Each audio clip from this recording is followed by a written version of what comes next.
Ever wondered what turns an ordinary individual into a notorious serial killer? These figures lurk in the shadows of our society, committing horrifying acts that defy our understanding of humanity. A serial killer is someone who murders at least two people in separate events at different times. Their heinous acts often grip the public consciousness, especially when their victims number in the dozens, or the crimes are particularly gruesome. Today, we delve into the dark minds of 7 of history's most infamous serial killers. Our journey begins in 1888 in London's Whitechapel district, with the enigmatic Jack the Ripper. This elusive figure left a chilling legacy, murdering and mutilating 5 women, all prostitutes. With surgical precision, he taunted the authorities, leaving them terrifying letters outlining his gruesome deeds. Despite the terror he instilled, his identity remains a mystery. Was he a surgeon, a butcher, or someone else entirely? Over a century later, we're still intrigued, still guessing. Despite numerous suspects, the true identity of Jack the Ripper remains shrouded in mystery. Fast forward to 1978, we encounter the chilling tale of Jeffrey Dahmer. At just 18 years old, Dahmer embarked on a horrifying spree of murder that would span over a decade. His victims were primarily young men of color whom he lured into his lair under the guise of friendship or romance. Once ensnared, their fate was sealed. Dahmer's crimes were not just about killing, they were marked by a gruesome fascination with mutilation and dismemberment. His Milwaukee, Wisconsin home was a veritable house of horrors, with photographs of his mutilated victims and body parts scattered throughout. Dahmer attempted to erase his heinous acts by dissolving his victims in vats of acid. His reign of terror ended in 1991 when a would-be victim escaped and led police to Dahmer's doorstep. Sentenced to prison for the second time, his life met a violent end in 1994, when he was murdered by a fellow inmate. Dahmer's life of killing ended in 1994 when he was murdered by a fellow inmate. From one continent to another, we meet Harold Shipman, also known as Dr. Death.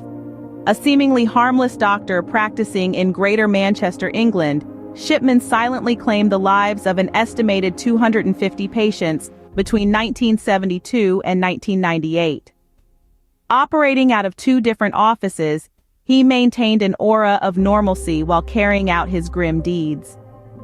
Despite his continuous killing spree, Shipman managed to evade any suspicion for a long time.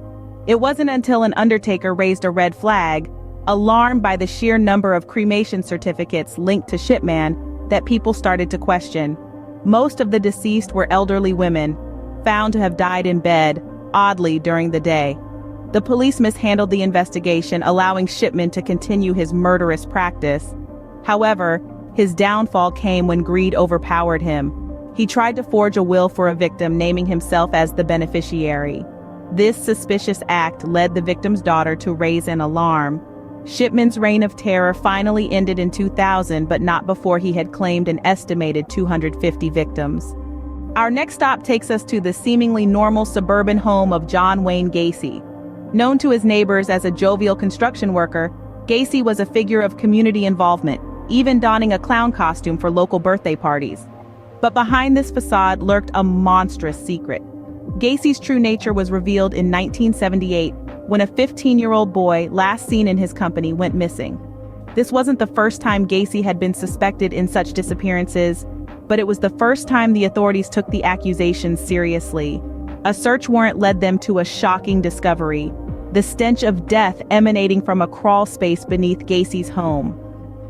Further investigation revealed the grim reality: the remains of nearly 30 young men, victims of Gacy's horrifying crimes.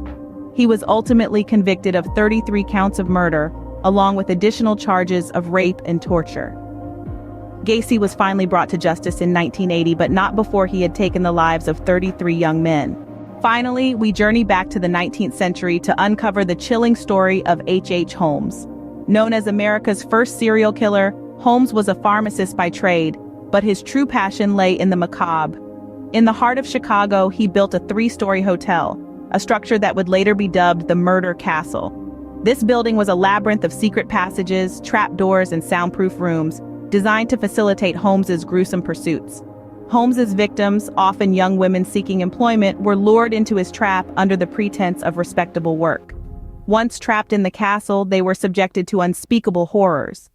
Holmes would often asphyxiate his victims, dissect their bodies, and sell the skeletons to medical schools.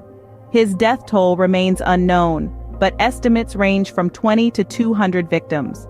Holmes's reign of terror ended in 1896, but his disturbing legacy lives on. As we conclude our journey, we must ask, why are we so fascinated by these dark figures? It's a question that probes into the depths of our collective psyche. Perhaps it's our human instinct to understand the unknown, or the morbid curiosity that draws us to the macabre. Or maybe it's our need to confront our deepest, darkest fears. As we continue to grapple with this dark fascination, remember that understanding is the first step to prevention.